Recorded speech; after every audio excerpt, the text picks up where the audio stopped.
peran pemerintah daerah ketika nanti pasca lebaran sebulan 2 bulan, efek dari efisiensi ini ya. Iya, kadang birokrat tuh suka formalitas, Pak. Itu yang berbahaya kan. Iya, banyak ya. Karena rata-rata kalau saya baca impresnya itu rata-rata yang kena adalah perusahaan sektor jasa. Apalagi kan Hazora sudah dapat tempat lagi sekarang di Pemkab. Iyalah. Oh iya.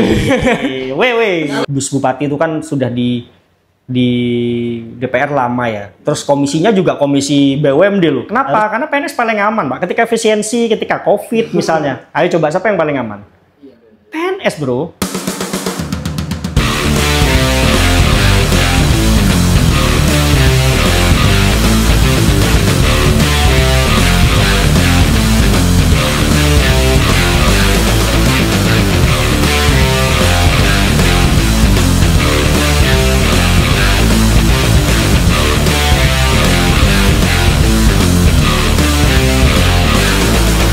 Halo, selamat datang di Geger Geden by Distrik. Kali ini kita akan membahas yang lagi geger, Mas Andi ya. Geger karena menyangkut hidup orang banyak, Pak. Jadi geger. Banyak yang terdampak, terutama daerah-daerah karena transfer pusat dikurangi sama Bapak Presiden Prabowo. Nah, kali ini kita bakal diskusi bersama akademisi, dosen beliau ini. Dan cukup viral, Pak, di TikTok, Pak. Iya, TikTok. Kalau kita kenalnya Mas Fian ya. Mas Fian. Tapi di kampus namanya beda. Beda. Ada nama lengkap. Iya. Mas, ini coba saya eja. Mas Ali Fian ke Rizalul Ahmad. Nah, selamat datang Mas Rizal. Pak Rizal ya ini. Pak Rizal. Oh iya, Pak Fian Rizal. aja lah, Fian. Fian. Kok kayaknya asing gitu kalau Rizal. Betul. Jadi gini, teman-teman, saat ini kita di salah satu kampus di Jember, Setia Pembangunan. Di kampus ini ternyata kampus yang cukup lama di Jember. Betul. Mas, gimana Mas kabarnya dan Alhamdulillah sehat. Habis ngajar nih Mas sana. Habis ngajar. Di sini ngajarnya sore sampai malam soalnya. Oh, jadi kalau Setia Pembangunan itu kelasnya sore sampai malam sampai jam berapa? Sampai jam setengah 8. Setengah 8 malam. Dari jam 4 sore. Oh, jangan-jangan isu dosen hantu. mungkin. Kampus-kampus yang Dan udah jadi film itu loh. Oh iya. Oh Mas, Setia Pembangunan. Ini kalau orang Jember banyak yang tahu, Pak, Setia Pembangunan. Tapi kalau orang luar mungkin tidak cukup banyak, Mas. Setia Pembangunan sebetulnya kampus ini dari kapan, Mas? Kalau tahun 80-an ya. Ada berapa prodi atau jurusan? Masih dua. Dua. Tapi rencananya mau jadi ITS dalam waktu setahun dua. Oh, Ya, institut 1-2 tahun ya. Oh. Mau naik institut. Apa jurusan nih, Mas? Publik sama bisnis. Administrasi publik sama administrasi bisnis. Oh, Mas, ini kan mahasiswa hari ini kan Gen Z ya. Gen Z kalau di media sosial disebut lemah dan tidak sehebat generasi sebelumnya. Tapi kalau interaksi di ruang kelas bagaimana Mas selaku dosen yang ngajar kawan-kawan di? Kalau di zaman kita dulu ya, zaman kita sama sekarang ya, kayaknya itu perbedaannya sih di kayak keaktifan kelas sih itu udah kayak dulu. Kalau dulu tuh kan kayaknya kita tuh tanya dosen itu kan udah biasa ya, kita misalnya sekarang tuh kayaknya kalau nggak pancing kalau nggak diajak ngobrol tuh udah ya kayak keburu kayak anak sekolah gitu loh. Jadi kayak wis nunggu kapan selesai terus kapan pulang gitu udah. Oh, jadi fenomena pasif ya? Pasif. Oh, berarti di kampus-kampus besar soalnya juga begitu juga. Kalau saya tanya sama dosen-dosen ya ternyata di kampus lain sama fenomena itu juga terjadi ya, maksudnya tak kira kan ya karena mungkin di sini kampus kecil, kampus swasta dan rata-rata mahasiswanya kan kalau di sini anak-anak di daerah selatan ya, maksudnya Ambulu, Balung, Cenggawa, jadi yang daerah rumahnya kota-kota malah jarang gitu. Jadi tak kira karena apakah memang asal daerahnya, tapi ternyata enggak juga, di kampus lain pun sama. Tapi buat seorang dosen, mahasiswa pasif itu keuntungan atau justru musibah? Ya kita tanya itu kadang nggak dijawab, bingung. Ya kadang jawab, kadang enggak gitu. Nah tapi kalau misalnya kita lempar nih, ada yang tanya nggak gitu, ya sama aja. Jadi mending kita yang tanya kan. Kalau enggak ya paling kita kasih kuis gitu kan, nanti dapat hadiah. Nah itu baru semangat tuh. Beneran, saya tuh harus bondo berarti. Iya. Ke ini dulu Mas, tadi ada soal pariwisata begitu. Nah nanti kita akan masuk juga bagaimana efisiensi. Tapi begini. di banyak daerah misal itu berlomba-lomba bagaimana caranya ngeset pariwisata itu sebagai pendapatan asli daerah. Kurang lebih begitulah. Ada cukup banyak daerah yang betul-betul ingin fokus pada pariwisata. Tapi sebetulnya dari kacamata akademis begitu, sebetulnya apa yang perlu dimulai oleh pemerintah daerah supaya wisatanya kemudian bisa mengoptimalisasi PAD? Kalau ngomong pariwisata tuh kan yang kita jadikan kiblat ya kalau di Indonesia tuh, atau contoh itu yang jelas tuh kan Bali. Bali kita tahu kan sebelum COVID itu di sana itu kan sangat-sangat hampir merata ya, orang-orang Bali itu semuanya bekerja karena sektor pariwisata. Jadi sampai tingkat kemiskinan di sana tuh kan sangat rendah. Kalau misalnya kita tahu tingkat kemiskinan di Bali itu sangat rendah karena hampir semua orang itu bekerja.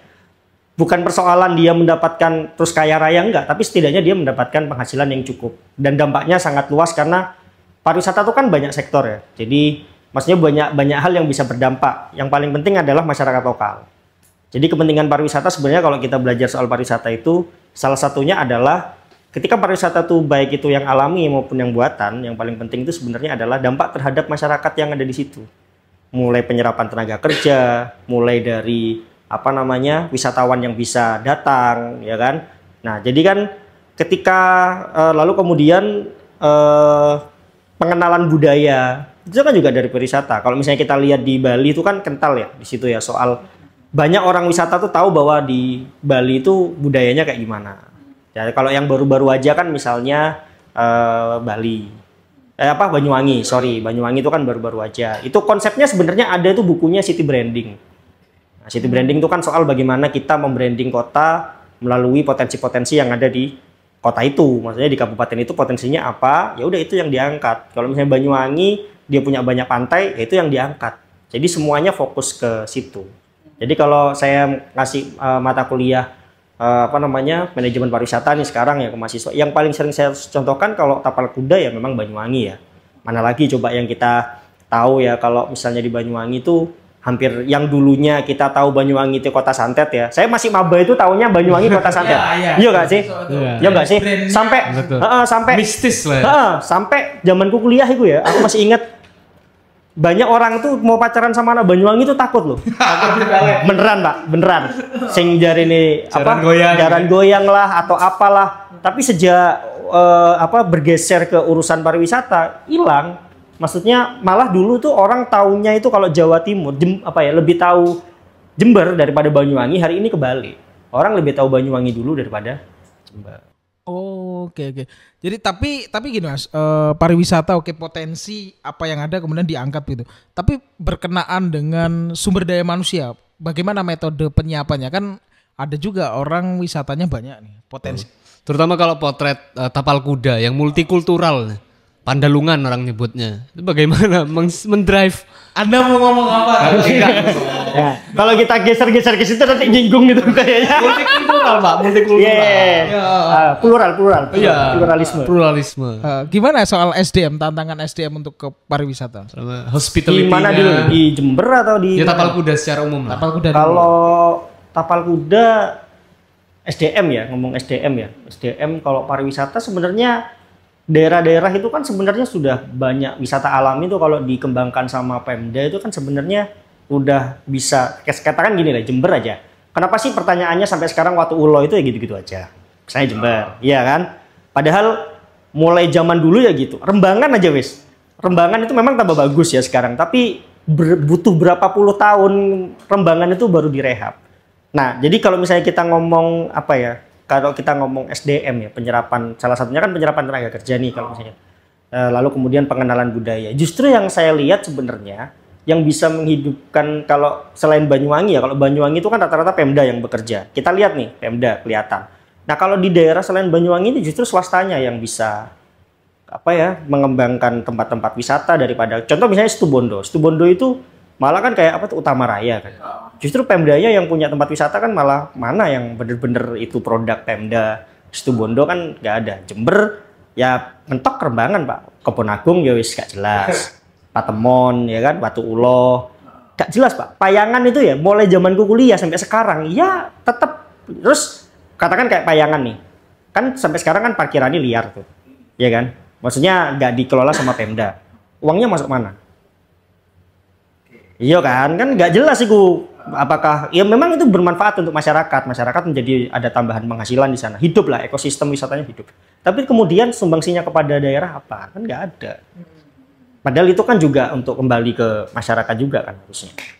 Terus tidak dikelola dengan baik juga sehingga ya liar aja, biarin aja gitu. Kayak waktu ulo ya ngono-ngono aja, Pak.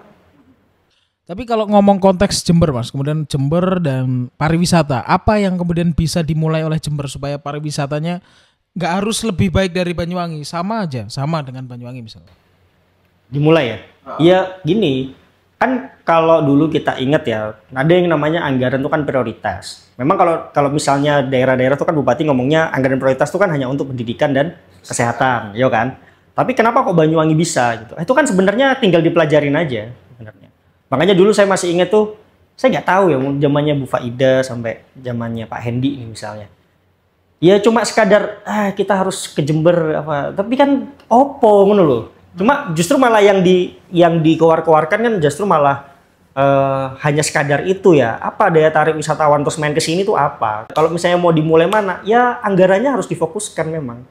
Fokus ke wisata. Jadi misalnya kayak di Banyuwangi ya contoh. Orang dulu tuh kan lebih tertarik lewat Bondowoso daripada lewat Banyuwangi. Ya kan kalau mau ke Ijen itu kan. Nah sejak daerah licin itu bagus semua, udah Pak, orang lebih seneng lewat Banyuwangi itu kan juga banyak akhirnya. Nanti kan soal goodwill aja, arahnya mau kemana. Misalnya orang mau, ya namanya Pemda itu kan yang punya kuasa wilayah ya. Jadi kan sebenarnya tinggal goodwillnya, anggarannya mau diarahkan kemana. Kalau misalnya memang fokusnya ke wisata ya, berarti wisatanya apa aja, dibagusin apa enggak, serius atau enggak, ya tinggal gitu aja. Maksudku kalau kayak yang kemarin-kemarin kan ya opo lek ngarani Jawa, abang-abang lambing. Karena dari tahun ke tahun kita tahunya ya wisata Jember gitu-gitu aja. Iya, nggak ada. Justru lebih hidup yang yang apa? Swasta ya, kayak Dira.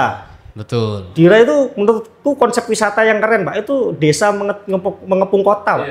Coba bayangin mana ada konsep wisata ya.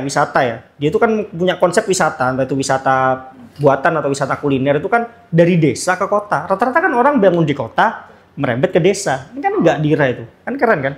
Mana yang Pemda yang kayak gitu kan juga nggak ada gitu loh. Iya betul juga ya soal goodwill prioritas apa enggak betul, karena memang kadang gini juga Mas kan, wis diviralkan ya kan, tapi ternyata akses menuju itu jalannya sulit. Nah. Pelayanan kayak pernah kita ingat SJ88. Oh iya, booming, hilang. Iya, karena ngerawatnya juga perlu energi kan warga setempat. Sehingga apa namanya PAD dari pariwisata agak sulit, dan dominasi PAD masih di sektor lain kayaknya Mas. Iya, sektor lain lah. Pasti kayaknya Jember pertanian ya pastinya. Pariwisata berapa Pak? Yes. Ya, orang paling saya yakin lah sekarang tuh orang paling banyak berkunjung ya di Rembangan kayaknya. Yang signifikan ya naik ya. Tapi langsung dikelola oleh Pemda ya. Hotel Kebun Agung itu kayaknya lah Kebun Agung. Ya mungkin orang berenang ya, tapi kalau nginep di hotelnya nggak yakin. Nah ini saya baru tadi nih ngasih tugas ya ke mahasiswa, tak suruh ke Watu Ulo sama Hotel Kebun Agung. Tak bayarin Mbak. Nginep di Hotel Kebun Agung tuh tak bayarin. Tak suruh nge-review. Ayo, coba rasakan kamarnya, coba ceritakan suasananya, tak suruh nyeritain tuh kayak gimana kalian merasakan Hotel Kebun Agung. Baru tadi nih tak kasih tugas. Kayak horor. Iya. Paranormal experience jadi. Tak suruh siapa yang mau, ayo tak bayarin kamarnya gitu. Aku bayarin. Sampai saking penasarannya ya gimana sih sekarang itu seriusnya. Karena kemarin-kemarin tak lihat gak serius aja. Oh iya. Padahal segi historinya panjang Hotel Kebun Agung. Iya, tapi kalau nggak dirawat. Iya itu. Tapi berarti kita mulai masuk gini. Kalau kemudian PAD nggak bisa maksimal dari sektor pariwisata, kemudian masih bertumbuh di sektor lain, dan kadang PAD juga mungkin bocor juga. Iya.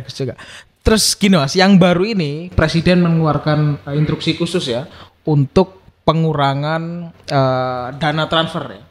Nah kalau di atas kertas itu yang dikurangi mulai dari acara-acara seremonial. Kemudian perjalanan dinas wajib 50%. Terus kemudian publikasi media terus dikurangi ya. Terus Impres nomor 1 2025 ya. Iya betul gitu. Nah, Sapan melihat efisiensi ya sebutannya. Ini seperti apa dampaknya bagi macam-macam sektor yang ada di daerah? Positifkah atau kalau karena aku bisnis ya, jadi aku nggak mau ngomentari soal kebijakannya ya, karena itu kan, jadi saya ngomentari soal efeknya ke sektor-sektor bisnis ya, usaha-usaha banyak ya, karena rata-rata kalau saya baca impresnya itu rata-rata yang kena adalah perusahaan sektor jasa ya, rata-rata sektor jasa, mulai dari makanan minuman, F&B lah istilahnya ya, atau kalau misalnya kita lebih luas lagi horeca, hotel, resto, cafe itu pasti kena. Jadi mulai dari hotel, resto, cafe itu pasti kena. Lalu kemudian para restoran-restoran ya, restoran yang gede-gede itu pasti kena. Lalu terus kayak travel, ya kan, yang biasanya kayak perjalanan dinas kan rata-rata dia pesennya tiket ke travel. Jarang lah pesen lewat Traveloka langsung gitu. SPJ-nya sulit ya.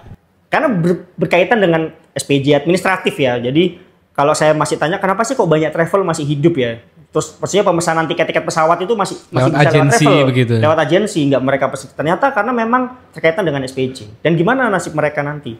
Belum lagi misalnya kebijakan gubernur, kan itu efek ya. Satu sisi ini ada efisiensi, satu sisi ada kebijakan lain. Misalnya study tour nggak boleh. Betul. Oh iya, study tour anak sekolah. Kan nggak boleh kan? Study tour kan udah nggak boleh tuh. SD, SMP, SMA nggak boleh. Ya kan? Bayangin tuh. Tambah piye maneh wis travelan perjalanan dinas sudah nggak mungkin. Terus ke sekolah-sekolah udah pasti sepi, gimana? Nah itu kan dampaknya sebenarnya ke apa namanya ya tenaga kerja. Mereka semua kan punya tenaga kerja. Contoh misalnya kayak hotel. Jadi kalau saya baca berita nih, sekarang nih kan mau gajian pegawai non ASN nih ya. THR juga. Ya kan, alhamdulillah lah. Tapi yang harus diwaspadai sebenarnya bagaimana peran pemerintah daerah ketika nanti pasca Lebaran sebulan 2 bulan, efek dari efisiensi ini ya. Bagaimana nanti ketika perusahaan-perusahaan yang bergerak di sektor jasa ini merumahkan pegawai-pegawainya? Kan pasti nambah, ya pegawai non ASN selesai nih. Lah terus yang kan kita tahu berita-berita sekarang itu udah banyak yang mem-PHK, merumahkan, diberhentikan sepihak dan lain sebagainya. Itu kan salah satu, saya yakin ya itu karena daya beli masyarakat turun. Terus nggak ada yang dibeli. Kayak gitu-gitu tuh kan akhirnya ya kayak sekarang nih, tadi perjalanan dinas atau mungkin misalnya penyelenggaraan acara ya misalnya ya. Nah, misalnya kita ngomong hotel di Jember, hotel ya kan. Kaitannya dengan pariwisata. Wisatawan berapa orang sih yang nginep di hotel Jember, Bro? Ayolah. Ayo coba. Berapa sih, Bro? Apalagi di luar momen JFC ya. Setahun sekali, Bro. Betul. Setahun sekali. Full ya pas setahun ikut tok. JFC tok, Pak. Sedangkan mereka kan setiap hari harus bekerja, harus gaji orang setiap bulan. Nah terus sisanya gimana? Apalagi gak boleh ada acara di hotel misalnya. Ini terus piye? Hotel-hotel kok pegawainya moro-moro akeh sing dilereni. Pegawai hotel kan harus dipikirkan. Pegawai tour travel dia opo. Ya itu kan kalau emang terus sudah nyiapin solusi nggak? Jadi persoalannya sebenarnya ketika ini ada efisiensi, sudahkah Pemda itu menyiapkan program-program yang memang mengantisipasi ketika ini banyak yang dirumahkan. Jangan sampai solusinya hanya sembako ya maksudku ya. Karena itu tidak mengurangi angka kemiskinan ataupun mengurangi angka pengangguran, Pak. Ya, jangka pendek lah ya. Iya. Iya kan, jangan sampai hanya solusinya ya udah ini sembako kecuali Covid. Kalau Covid kan emang mandek-dek ya. Nah, kalau ini kan enggak. Kalau cuma dikasih sembako misalnya, ya kan tidak mengurangi angka kemiskinan, mereka tetap nganggur. Sembakonya habis terus mau ngapain? Ya selain perjalanan dinas saya ingat juga pemerintah ini kan FGD pakai ruangan-ruangan di hotel. Iya. Kayak gitu. Saiki koyo awak dhewe wis. Tulen nang luar kota iki ya. Main ke luar kota ya. Bisa bayar hotel yang kamar berapa sih, Bos? Paling mahal ya coba 300-an lah ya. Iya di bawah 500. Di bawah 500 lah. Iya, di bawah kita 500. sebagai wisatawan nih misalnya ya, main ke Bali, gak usah jauh-jauh wis. Kita kan kelas menengah nih ya, pada kelas menengah ya dewe ya. Kita ke Bali kan nggak mungkin 1-2 hari. Nggak mungkin 1-2 hari kan kita main ke Bali. Katakan 3-4 hari. Kita nyari kamar yang berapa harganya? Ya range 300 sampai 500 300 lah. sampai enggak, kalau aku paling 200 sampai 300, Pak. Oh, iya. Kalau 5 hari loh ya, 3-4 hari. Oh iya 5 hari. Iya kan, kecuali cuma sehari dan nggak mungkin ke Bali. Apalagi cuma buat tidur kan. Iya, nggak mungkin. Pasti yang mau nginep di harga-harga hotel yang mahal tuh kan ya pada saat mereka perjalanan dinas, pada saat mereka ada acara di hotel, itu kan sebenarnya simbiosis mutualisme ya. Misalnya kita ngomong bisnis tuh kan ya ada dampaknya juga sebenarnya, gitu loh. Jadi jangan sampai akhirnya ini tidak disiapkan oleh pemerintah daerah solusi-solusi ketika anggaran ini kan sudah ditarik ke pusat. Nah terus solusinya ini yang di daerah-daerah ini kan harus nyiapin apa gitu loh. Jangan sampai ya mohon maaf ya kayak yang kemarin, bukan saya menjelekkan pemerintah kemarin, enggak. Tapi saya cenderung kan kemarin itu abang-abang lambe ya menurutku ya. Bias kayaknya wah, tapi ternyata ya angka kemiskinan tinggi. Maksudnya jangan terlihat heboh aja gitu loh. Konteksnya bupati ini. Konteksnya iya bupati. Oh, bupati. Maksudku Pemda. Oh, iya. Pemda lah, jangan bupati. Pemda. Kok bupati kok aku enggak seneng aja enggak. Pemda. Jadi jangan sampai acaranya gebiar-gebiar, meriah-meriah, tapi substansinya nggak kena. Maksudnya acaranya gebiar-gebiar, oh ternyata masih angka kemiskinan tinggi, kok angka pengangguran tinggi. Jangan sampai lagi ini banyak pengangguran misalnya solusinya cuma job fair. Padahal job fair yang diselenggarakan Pemda itu kan berapa orang sih Pak yang kerja? Yang Pak? terserap ya akhirnya ya banyak. Ya gitu ya. Ya kira-kira efek efisiensi itu di situ ya menurut. Jadi sebenarnya kalau kita orang awam melihat pejabat ini rapat di hotel, perjalanan dinas, di satu sisi pemborosan, di satu sisi ada dampak positifnya juga berarti ya Mas ya untuk sebenarnya aspek bisnis ini. Ya sebenarnya tergantung bagaimana mengelolanya sih sebenarnya. Kalau aku lihat deh Inpres itu ya, Inpres nomor 1 tahun 2025 itu kan jatuhnya kan membatasi ya, bukan tidak boleh ya. Jadi sebenarnya kalau tak lihat istilah membatasi itu kan tafsirannya kan tergantung yang ada di daerah. Atau tergantung pejabat-pejabatnya, dia menafsirkannya itu kayak gimana. Misal, kalau misalnya acara-acara yang sekiranya nggak ada outputnya ya nggak usah. Kalau misalnya acaranya misalnya gini deh, kan baik misalnya outputnya gini, bikin acara, misalnya di Spenduk nih, bikin acara di titik di mana cakupan layanan adminduk paling rendah dan punglinya paling tinggi misalnya. Boleh nggak sih bikin acara di tempat itu biar pelayanannya gratis, biar masyarakat tahu kalau adminduk itu gratis? Kan sah-sah saja, outputnya kan jelas gitu loh maksudku. Bukan terus akhirnya acara terus kan banyak yang ASN tuh akhirnya mensalahartikan nggak boleh sama sekali. Ya, event nol. Nol misalnya gitu. Kan itu kan malah kayak kalau urusan itu di hotel atau enggak ya skala kebutuhan aja sebenarnya. Kalau memang itu hasilnya outputnya adalah naskah akademik, misalnya kayak kita dosen-dosen kan biasa kan bikin naskah akademik dengan Pemda, dengan pemerintah daerah, dengan manapun itu kan ya guys sebenarnya nggak ada masalah karena outputnya adalah naskah akademik atau misalnya membahas soal RPJMD atau apa gitu ya. Iya di atas kertas agak ngeri juga soalnya itu tadi Pak jelas ya travel, catering, hotel, kemudian ya jasa IO ya. Terus publikasi media juga masuk. Dan dari situ kan turunannya banyak. Susah tuh. Iya kan? Ya boleh media misalnya nggak oleh iklannya dikurangi lah ini kan. Iya. Kan kita dulu wartawan nih bro, ya kan? Ya kita kan wartawan nih dulu. Yogyakarta Distrik gak dari APBD ya Pak. Pusing Pak ya. Kalau nggak ada iklan ke media pusing Pak. Iya juga ya. Tapi oke lah. Ini bagaimanapun secara aturan sudah terjadi artinya diterapkan mau nggak mau pemerintah daerah nurut ya. Tapi kemudian apa Mas yang bisa dilakukan lah kita dengan kacamata bisnisnya jenengan misal? Ya. Apa ya, yang menurutku ya memaksimalkan PAD. Jadi banyak daerah-daerah itu kan yang tidak ketergantungan dengan transfer pusat ya. Misalnya kayak Surabaya atau mungkin Bali, ya kan? Itu kan tidak tergantung transfer pusat, ya kan? Sehingga PAD-nya karena PAD-nya tinggi ya. Nah, sehingga kan ya dimaksimalkan. Misalnya kita ngomong bisnis nih, BUMD aja. Ya kita BUMD nih, BUMD. Perumdam sama PDP misalnya. Kemarin-kemarin ya saya lihat mulai zamannya Bu Faida, Pak Hendi, pemerintahan kemarin nih. Berapa sih Pak sumbangsinya, Pak? Kalau kita mau fair-fairan nih, jumlah modal yang distorin ke Perumdam atau ke PDP dengan nilai setor PAD-nya itu tinggi mana? Ya, penyertaan modal. Kalau misalnya mau fair lo ya, buka Misalnya mau nggak BUMD itu Perumdam itu fair gitu. Oh aku kemarin dapat modal dari pemerintah pusat sama Pemda sekian. Setoran ke PAD sekian. Ada nggak yang kayak gitu? Kan nggak pernah mereka itu mau terbuka kayak gitu. Iya, tapi dalam kacamata bisnis Mas, tidak maksimalnya PAD itu karena apa? Jember, konteks Jember ya. Itu karena apa? Ya karena goodwill-nya itu tidak mau apa istilahnya itu kan semua tergantung bupati. Kalau misalnya mau neken gitu, saya tuh kan karena saya tuh di bisnis ya, terusnya dulu juga di wartawan ya.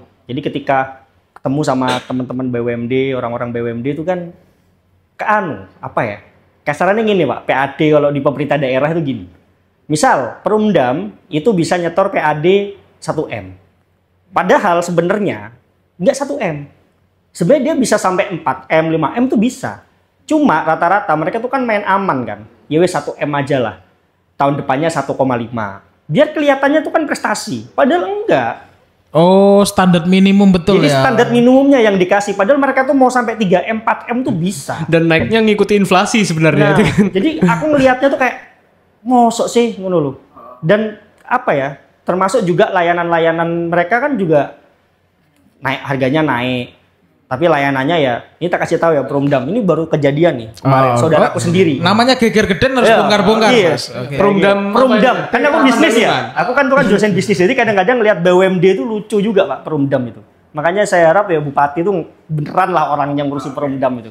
Nah, kayak kemarin itu, ketika terjadi persoalan-persoalan air mati atau apa itu kan ternyata nggak langsung tangani enggak.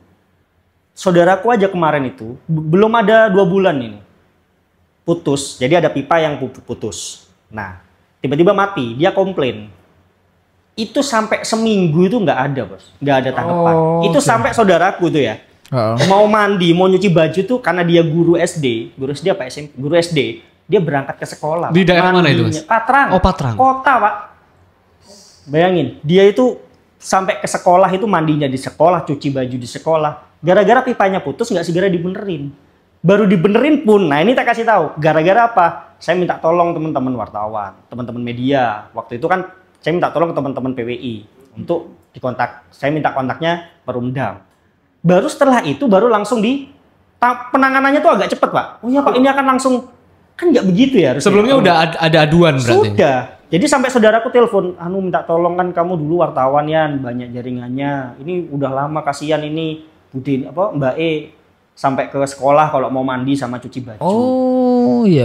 Ya piye katanya orang tuh mau ke Perumdam Pak, maksudnya mau bayar. Itu aja masih muter loh. Maksudnya meterannya itu kan masih muter, dia harus bayar. Wah, airnya mati. Sedangkan kalau kita telat, itu dendanya luar biasa. Kena denda lah, apalah, kan nggak fair gitu loh. Nggak fair ya, nggak fair. Sedangkan kesalahan mereka tidak ada kompensasi. Lah, artinya itu ya secara manajerial bisnis, karena mau nggak mau PMD kan ya bisnis ya. Itu sangat-sangat standar minimum, kemudian ya nggak optimal ya. Kan kalau misal begini ya, Pak, kan selain dari sektor itu juga ada retribusi, aku nggak ngerti juga parkir itu kemudian secara hitung-hitungan nggak pernah sampai target loh. Kalau parkir sebenarnya kebijakan ya, aku lihat bisnis ini sebenarnya nggak boleh komentari dia kan gitu. Cuma yang saya tahu parkir berlangganan itu bukan parkir, kan udah dihapus kan ya, parkir berlangganan kan sudah dihapus. Terus sempat berganti kris. Saya tuh ngerasain sendiri loh, datang itu ya di Jember itu krisnya cilik Pak. Bener nih. Krisnya kecil, jadi di setting ya apa caranya orang yang parkir tuh masih harus menggunakan uang cash. Sedangkan kita tahu uang cash itu kan tingkat kebocorannya sangat tinggi, Bos. Dan saya pernah waktu itu, Mas, ditawarin kalau kris 4.000, kalau cash bisa 2.000. Lah ya kan aneh kan? Loh, malah kalau kita ngasihnya 5.000, udah diem-dieman tuh. Iya kan? Kalau kita nggak, Mas kembaliannya mana gitu. Cuma kan kita kan nggak enak ya, masa kembalian 1.000 gitu kita sampai debat. Nah, kan Mas kembalian. Tapi ada yang pernah itu, Mas lupa. Ini bukan soal masalah uang 1.000-nya, tapi kan kalau kita lihat kan orang tuh kan ya ada juga yang 1.000 itu kan nilai yang sangat tinggi ya untuk orang yang membutuhkan ya.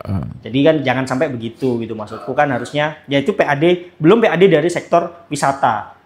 Tempat wisata terutama ya, kita tahu alah wis aku lihat dulu Jember iki wis ampun lah dulu sektor wisata pulau kayak gitu. Termasuk kayak saya pernah dengar soal pasar juga Mas. Kalau retribusinya ke Pemda itu kan kecil. Tapi kalau kita tanya ke mereka, itu bayarnya ke pihak kedua, ketiga, ke berapa? Nah, itu kalau yang saya tahu ya, dulu tuh sempat saya tuh yang ngobrol lah sama orang-orang di Sperindak. Ya sebelum saya jadi dosen ya, masih jadi wartawan itu. Ternyata kan terjadi kayak jual beli juga kan, gitu loh. Jadi kalau misalnya sebenarnya saya tuh senang dengan kebijakan soal penurunan retribusi pasar, itu senang. Maksudnya itu karena pasti memudahkan ya orang-orang yang buka kios. Tapi persoalannya adalah siapa yang diuntungkan, itu loh. Apakah benar-benar orang yang buka kios di situ atau orang yang menyewakan kiosnya ke orang lain? Lah itu kan harus dicari tahu. Jangan-jangan banyak orang yang masih menyewakan kiosnya ke orang lain. Padahal kan itu punya Pemda. Masa Pemda bisa disewa-sewakan orang? Tapi kalau trotoar bisa dijual. Bisa dijual 7 juta ya. Ya termasuk trotoar itu kan unik ya. Mama saya itu soal PKL itu, tak kasih tahu. Mama saya itu pernah ketipu orang mau jualan di PKL-an daerah kampus. Itu pernah ketipu orang bayar sewa sampai hampir 10 juta. Ukuran berapa itu, Mas? Itu loh, Pak. Depannya sekarang jadi kantor cukai. Oh, belum iya. jadi belum Bea cukai, bea ya cukai, dulu oke. dulu masih belum Deretan KPU berarti ya? sebelahnya KPU dulu di depan situ aku masih ingat. Tiba-tiba itu habis mama saya bayar, tiba-tiba besoknya itu sudah ada orang di situ dan ternyata ya itu tadi ya oknum ya sekali lagi. Dan nyarinya udah nggak ketemu, Pak. Nyarinya udah nggak ketemu, orangnya di mana udah nggak ketemu. Itu sampai 10 juta daerah kampus. Ya semoga itu cuma ke mama saya ya, nggak banyak orang. Terus saya gini, kenapa sih PKL itu tidak dipikirkan bagaimana agar mereka bisa menyumbangkan PAD? Kan sampai sekarang kan PKL itu kan tidak menyumbang PAD sebenarnya. Padahal pajak makanan minuman itu kan masuknya ke pemerintah daerah. Ya kan? Mereka rata-rata kalau PKL kan pasti jualan makanan dan minuman. Kita tahu kan kebanyakan jualan itu kan mereka kan. Kalau ada yang jualan mainan-mainan kan ya berapa orang sih? Dibandingkan yang jualan makanan minuman pasti lebih banyak. Nah, kenapa sih Pemda itu nggak sekalian memikirkan dari kemarin-kemarin ya? Itu ditata yang betul, lalu dipikirkan konsepnya agar mereka bisa menyumbang PAD. Sehingga ketika mereka menyumbang PAD, mereka kan merasa aman. Orang mau berbisnis itu kan aman dan nyaman, Mbak. Gak cuma nyaman, mereka nyaman, tapi kan merasa tidak aman tiap hari. Begini kok digerusui Satpol PP, ya kan? Diusir-usir, kan mereka merasa tidak aman. Kenapa sih nggak dibuatkan konsep sekalian agar mereka itu juga bisa nyumbang PAD ke Pemda? Kan bisa lah. Iya, PKL kecil berarti selama ini nggak pernah ya? Nggak pernah lah. Setauku sih nggak nyumbang PAD. PKL itu karena kan mereka ya sudah kan mereka berjualan di pinggir jalan, ya kan. Kasihan loh, misalnya kita bandingkan dengan orang-orang yang buka kafe besar dan mereka didatangi orang-orang Bapenda tuh, ya kan. Kan yang mereka kayak gitu-gitu kan didatangi tuh sama orang Bapenda tuh, suruh bayar PP1 ya. Istilahnya kalau pajak tuh PP1. Nah, mereka antara kafe yang besar ini sama PKL tuh belum tentu batine akean sing duwe kafe, Pak. Ya kan? Sedangkan mereka diharuskan untuk membayar PAD, sedangkan yang satunya tidak. Itu harus maksudku fair kan, harusnya pemerintah itu fair lah. Kepada masyarakat siapapun itu fair, mau itu yang kaya, mau yang enggak gitu kan. Jadi ya agar apa ya, ketata aja. Jadi kalau PAD-nya naik, mau diefisiensi berapapun sama pusat ya santai-santai aja menurutku. Iyalah, santai-santai aja lah. Lumayan loh, ya. Jember itu berapa ya? Di efisiensi hampir 1 T toh? Iya. Dan itu katanya Pak Halim ya. Dan itu kan rata kalau kita lihat data itu bahwa hampir seluruh di Indonesia itu yang mengandalkan PAD itu tidak sampai 50%. Jadi 60% itu mengandalkan transfer pusat semua. Terus gini juga, sebenarnya tadi udah mulai terurai, Pak. Jadi satu memang ketika ada BUMD manajemennya kurang oke, pelayanannya kurang oke begitu. Kalau itu bisnis berarti kan pelayanannya harus oke, standarnya harus oke juga. Atau kalau memang dirasa tidak mampu, lahannya yang disewakan, kelolakan ke swasta. Sekalian. Apa PDP nih misalnya. Iya. PDP itu kan tak lihat. Saya tuh belum dapat PDP itu direktur itu kan yang benar-benar bisa mengetahui kondisi buruh. Wes lihat wes. Direktur-direktur yang sebelumnya itu bisa nggak dia rata-rata tuh pasti dia kalau yang dulu zamannya Bu Faida itu kan mantan kepala Disperindak ya kan Pak siapa saya lupa itu mantan kepala Disperindak yang kemarin ini dari sektor swasta misalnya.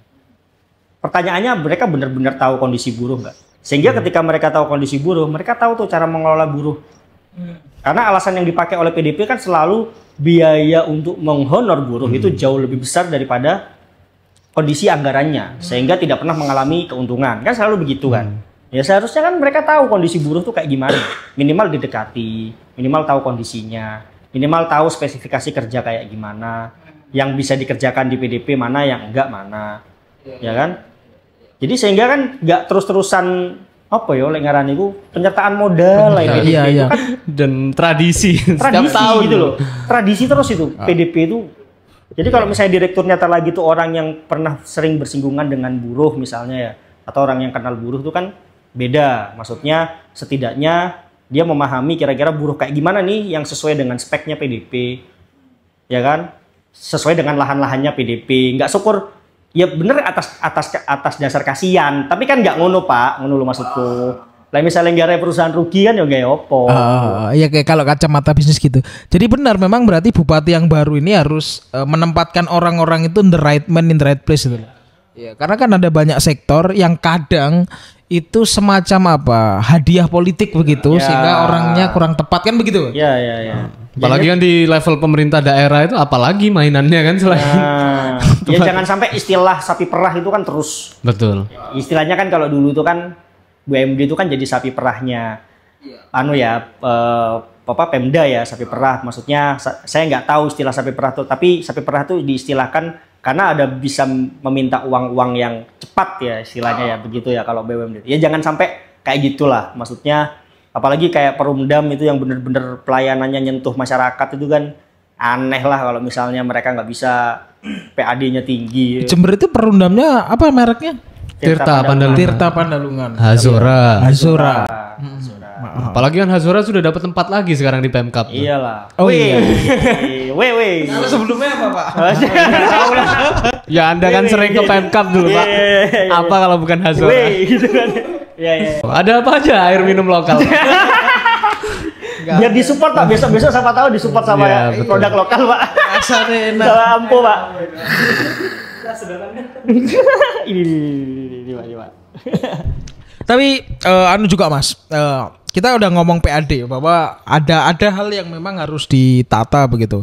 Ada hal yang harus diperbaiki, manajerial dan sebagainya. Tapi saya ingin lebih dalam soal Jember. Sebenarnya kalau ngomongin Jember, kekuatan ekonomi Jember yang saya lihat itu kita bisa mulai dari mana? Kalau di rating misal, kalau Surabaya tentu industrialnya ya. Kalau ngomong Jember ini, kita mulai mengkerucut ini. Pertanian.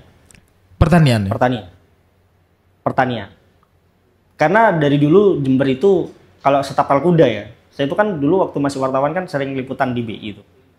Dan Jember itu salah satu sumbangsih tertinggi setapal kuda pertanian itu. Tertinggi, selalu tertinggi. Cuma seiring berjalannya waktu memang kan ya tahulah ya banyak perumahan. Alih fungsi lahan. Ya, alih fungsi lahan itu ya memang trennya selalu turun. Jadi tidak naik ya. Ya nggak tahu karena kalau kebijakan yang sekarang ini fokusnya ke pertanian kan kita tahu ngomong ketahanan pangan ya. Apakah itu benar-benar berefek atau tidak? Nah, itu yang kita nggak tahu sebentar lagi kayak gimana. Berarti kalau di pertanian komoditasnya apa aja Mas? Yang paling utama? Ya kalau Jember yang saya tahu kan ada tembakau. Pasti ya, tembakau itu lumayan loh. Karena kita tahu Jember itu kan tembakau itu gara-gara tembakau ya, dana bagi hasil cukainya tuh tinggi loh Jember itu. Salah satu yang tinggi dibanding daerah-daerah lain. Sehingga ya harusnya itu kan ada tuh yang namanya Mas Febri ya, pengusaha tembakau. Terus ada Bensigar ya itu ya, Bensigar, ada MDR, ada banyak lah tembakau-tembakau. Sebenarnya kan itu tinggal bagaimana Pemda itu mengarahkan aja biar mereka bisa dibantulah ya agar gak cuma didatangi pas waktu mau kampanye gudangnya didatangi gitu kan harusnya enggak ya. Jadi harus dipikirkan gimana mereka itu bisa mengembangkan sektor-sektor ke yang lain. Kalau tembakau tak rasa wis nggak usah dikulai Pak, mereka lebih paham. Tapi kan sektor-sektor yang lain loh, mereka jualan apa yang bisa membantu Jember itu bisa lebih dikenal gitu loh.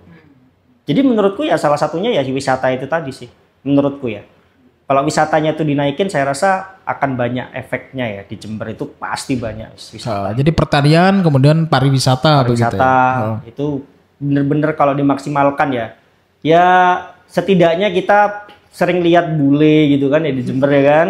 Banyak orang, akhirnya pesawat hidup gitu loh. Ini kan berapa kali loh uji coba pesawat itu nggak pernah bisa ya gitu loh. Ya, harusnya kan kalau misalnya wisatawannya hidup ya bisa lah. Harusnya kan Hotel Kebon Agung itu diperbaiki.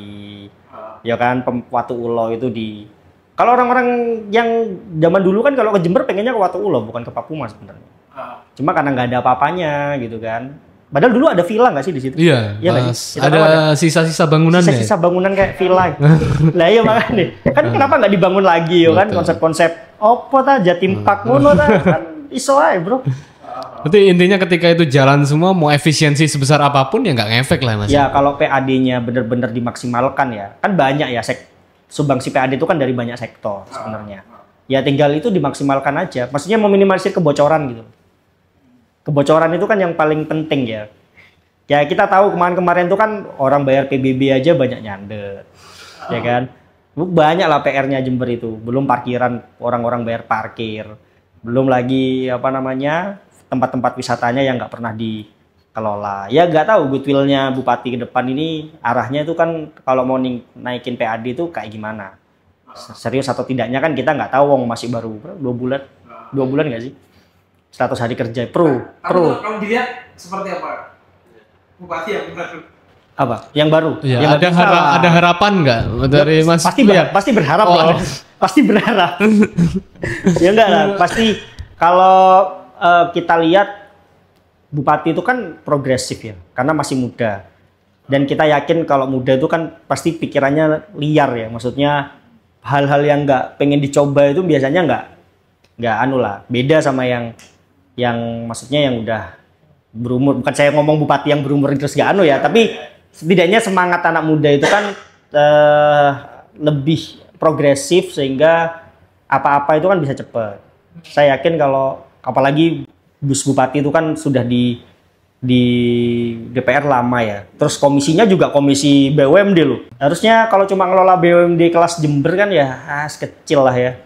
Karena sudah biasa dia melihat kondisi BUMD yang ada di provinsi gitu loh. Kalau cuma ngelola Jember. Karena memang Mas apa namanya di banyak tempat bukannya di Jember ya. Angkatan muda kerja itu banyak yang tidak terserap gitu ya. Kemudian PHK juga gelombang PHK mulai ada begitu. Dan job fair itu juga tidak terlalu menyerap banyak lah kayaknya kalau ada job fair misal ya dinas itu ya kalau menurutku ya, dinas yang gak jelas ya di Jember gitu misalnya.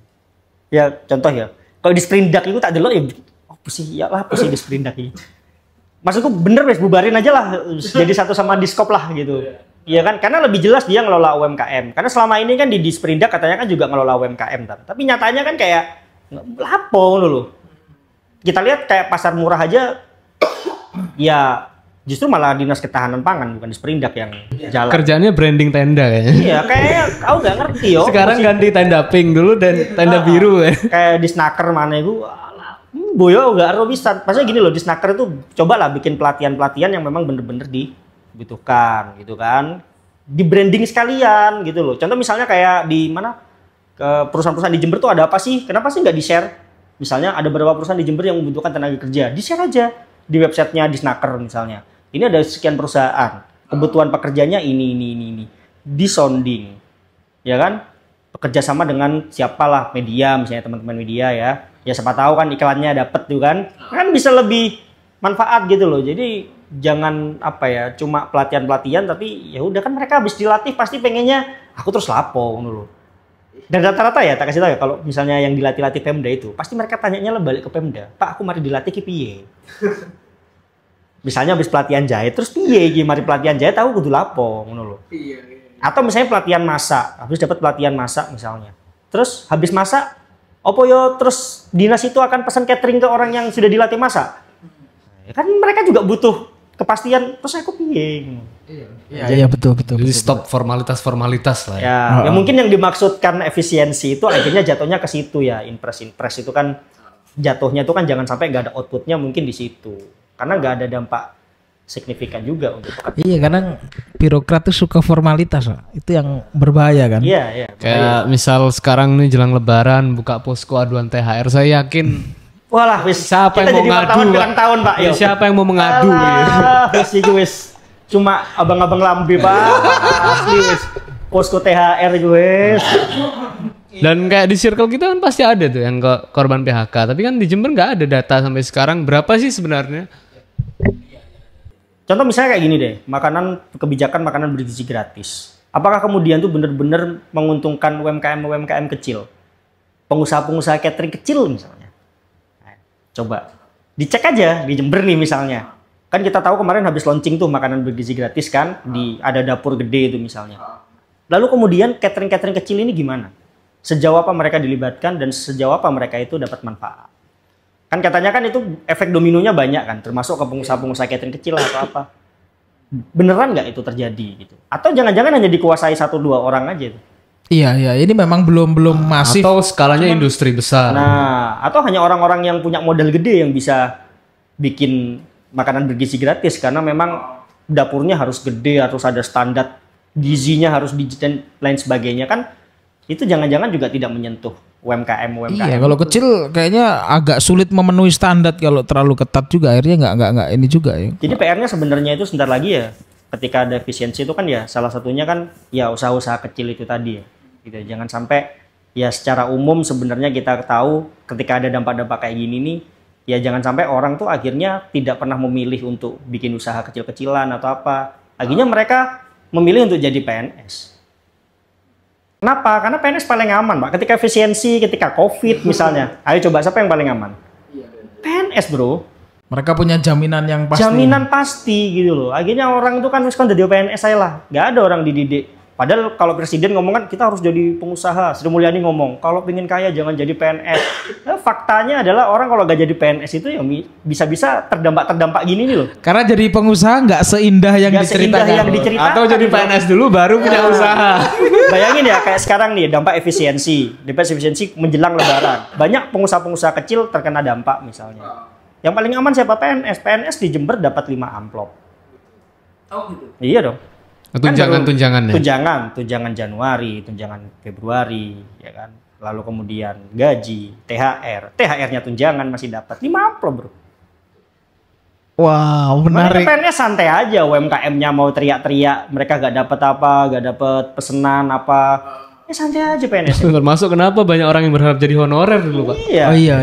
Iya mereka santai, kenapa? Karena pasti mereka dapat itu, dapat gaji. Mereka pasti lebaran, sedangkan yang lain belum tentu lebaran. Oke Mas, terima kasih Mas Fian. Ya. Kita dapat banyak perspektif sih soal bagaimana kemudian Jember harus tetap fokus pada pertanian, kemudian pariwisata, terus harus dipikirin oleh pemerintah daerah.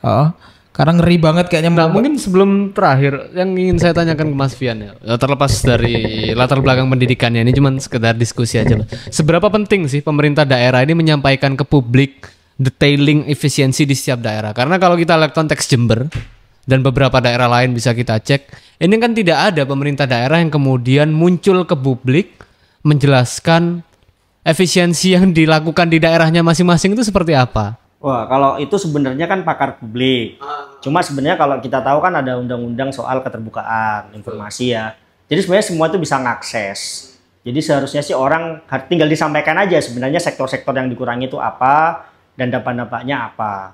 Nah, lalu kemudian yang paling penting adalah yaitu tadi solusi ketika ini diefisiensi, banyak anggaran itu digeser. Lalu kemudian dan mereka tahu bahwa ini yang akan kena ini pengusaha-pengusaha apa nih? Misalnya kayak hotel, catering atau apapun ya, UMKM, travel dan lain sebagainya itu dia tahu nih. Nah, dan ini akan berdampak pada angka pengangguran misalnya. Dia tahu. Nah, solusinya apa? Itu kan harus disampaikan sejak sekarang sebenarnya. Pemda harus menyampaikan program itu, ini loh aku nyiapin program. Jadi ketika ini oke, udah beres nih, non ASN sudah beres. Oke, ini mencegah angka pengangguran meningkat. Saya sudah menyiapkan ini. Jadi para pekerja UMKM jangan khawatir misalnya gitu ya, kayak catering, kayak travel, kayak misalnya hotel. Jangan khawatir, ini sudah kita siapkan nih program-program biar perputaran ekonomi di sektor mereka tuh tetap jalan. Termasuk juga ada jaminan ya, maksudnya dari pemerintah daerah ya, khususnya Pak Bupati itu kan memberikan jaminan bahwa jangan khawatir soal efisiensi ini. Karena kan masih simpang siur, apakah ini dikepras, apakah ini ditahan, ya kan? Apakah ini ditunda? Nah ini kan kudu jelas sih. Itu kan harus disampaikan ke publik agar mereka itu kan bisa dapat jaminan bahwa oh ternyata saya masih bisa bekerja di kemudian hari gitu. Tidak ada ketakutan mereka itu nganggur. Tidak ada ketakutan mereka itu nanti kehilangan pendapatan. Efek contoh misalnya yang paling jelas ini konstruksi. Pengusaha-pengusaha konstruksi itu kan nggak semuanya pengusaha besar. Saya itu kan kadang lihat orang, kontraktor mesti sugih. Enggak juga, banyak kontraktor tuh yang masih kecil-kecilan. Dan mereka kadang main hutangnya kecil juga ya. Hutangnya kecil. Terus bayangin kalau misalnya ketika anggaran pembangunan itu kemudian dikurangi, ya kan dialihkan besar-besaran. Dan terus gimana mereka itu? Terus tukang-tukang kuli-kuli itu kan dipikir, Pak. Kuli-kuli ini kan harus dipikir, ini gimana nasibnya? Ya kan? Ya kan mereka juga pengusaha, Pak. Mereka juga berbisnis di Jember ini. Mereka juga membayar pajak di Jember ini. Iya ya, karena gini juga ngeri juga. Kemudian kalau nggak ada komunikasi, penjamin tadi senyap, tapi tiba-tiba jasanya nggak ada yang kepake, Pak. Lo ini kok kayak Iqbal. Iya, jadi jangan sampai tiba-tiba kemudian bupati itu kaget karena kepala-kepala dinas ini nggak apa ya, tidak fair. Kan kadang kepala dinas itu kan nggak semuanya terbuka ke bupati ya. Karena kepengennya kan bupati pokok seneng gitu aja kan. Nah jangan sampai bupati itu karena kepala-kepala dinas ini nggak terbuka, lalu kemudian tiba-tiba ada rilis di BPS, DES misalnya, angka kemiskinan naik, angka pengangguran naik misalnya, atau ada lembaga-lembaga survei yang dia tiba-tiba merilis bahwa angka kemiskinan, angka pengangguran naik. Iya. Betul. Iya kan jangan lalu tiba-tiba kaget, loh kok bisa gini. Ya kalau namanya apa ya, PNS itu kan ya, sudah terbiasa ya. Sudah terbiasa mencari alibi ya. Ya sak gede-gede ini alas ya gedean alasan, Pak. Kan ngono kan? Iya kan paling gampang dia ya karena begini, Pak, efek efisiensi, Pak, karena ini gitu kan. Ya siapa ya harus disiapkan dan harus segera dicari ya kan. Harusnya kan yang bekerja kayak gini nih ya, misalnya kayak di Snaker itu harus mikir. Terus Disperindak ya, tapi kan mau dibubarin ya bubarin lah. Terus Diskop misalnya itu kan harus harus memikirkan. Dinas Pariwisata, bubar ya Dinas Pariwisata ini? Dilebur juga ya, dilebur. Rencananya begitu. Berarti Dispendik kan, Dispendik itu juga harus mikirin Dispendik. Itu kan harus dipikir yang kira-kira nanti akan muncul pengangguran baru itu di sektor mana, ya itu yang harus disiapkan sebenarnya sama Pemda. Iya. Betul. Oke, sehingga bukan hanya penjelasan teknis tapi solusi konkret ya Mas. Iya. Karena bahaya juga karena ya sektor jasa tadi kan banyak yang kemudian menggantungkan usahanya di pemerintah daerah gitu ya. Ya sektor swasta mungkin jalan, cuman kalau sektor dari pemerintah daerah hilang, jasanya nggak dipakai. Nah, tiba-tiba kan bingung juga, okupansi hotel menurun misalkan, yang ada di hotel tuh ada pramusaji, ada penjaga, ya termasuk pedagang-pedagang sayur kan serapan hotel juga kan? Iya dong. Efek lah itu, efek dominonya banyak lah itu. Betul juga. Jadi nanti kita buat judul lah nih, warning efisiensi untuk usaha sektor jasa gitu ya. Oke, terima kasih teman-teman, ini agak geger sebetulnya. Makasih banyak. Terima kasih Pak Rizal dan Mas Pian. Iya, kalau di kampus ternyata panggilannya Pak Rizal. Kalau kita kenal kan Mas Pian gitu. Oke, sukses terus Mas di kampusnya. Makasih banyak. Semoga makin banyak dan berdampak begitu ya. Dan sebelum kita closing, minal aizin wal faizin. Oh iya, wal faizin. Ini tayangnya waktu Lebaran kan? Lebaran. Oke, terima kasih teman-teman. Mungkin Geger Geden kali ini seperti itu, dan sampai jumpa di Geger Geden selanjutnya. Kalau ada geger kabari kami, nanti kami kabarkan.